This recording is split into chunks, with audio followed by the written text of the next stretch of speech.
love about Goa is how different it is from other cities in India. Be it its unique culture, the architecture, or the cuisines. Well, this attitude is consistent and the uniqueness starts from their home quite literally. Hello and a very warm welcome. I'm Reisha Sehgal and today I will tell you as to why are the Goan houses so different, so vibrant. But first, let's take you back in history.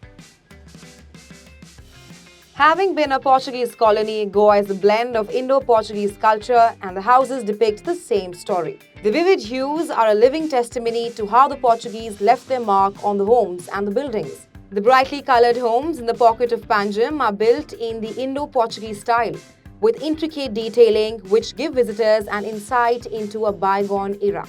Residing in the heart of capital city Panjim, overlooking River Mandovi, are these beautiful ancient Latin quarters. And these are the oldest in Panjim, also known as Fontaines. The Portuguese came to India at the end of the 15th century and assigned the lands for the people for building their houses.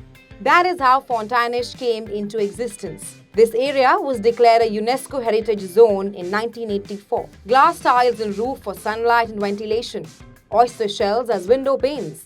Emblem on top of the house and balconies are some of the most striking elements that clearly stand out and make the houses extremely pleasing and definitely photogenic.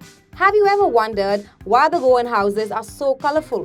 Back then, I'm talking about when the Portuguese took over Goa, they made it mandatory to paint houses before Christmas. Now why before Christmas? Because back then, the colors they used were natural dyes. And we just had few colors, like we had yellow, we had dull red, we had white, we had indigo.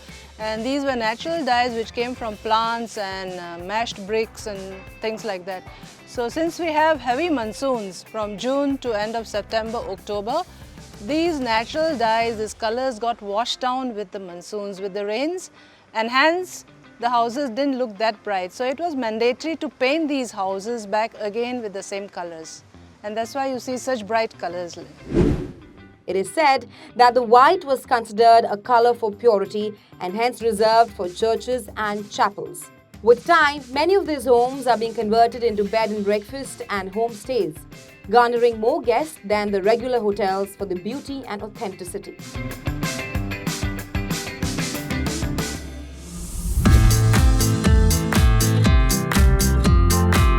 Interestingly, many of these ancient houses have been thrown open to the visitors. And right now, I'm standing in one such house, the famous Ruganza House in Shandor. This house was built in the 16th century and it is one of the oldest and the largest mansions in Goa.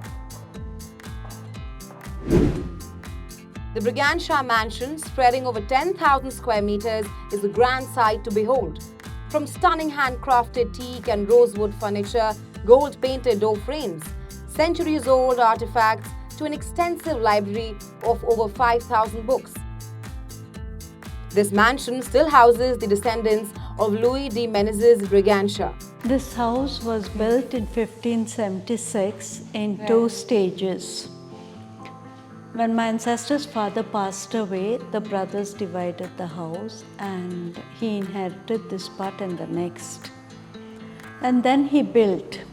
This is a gift from the King of Portugal when he knighted my ancestor.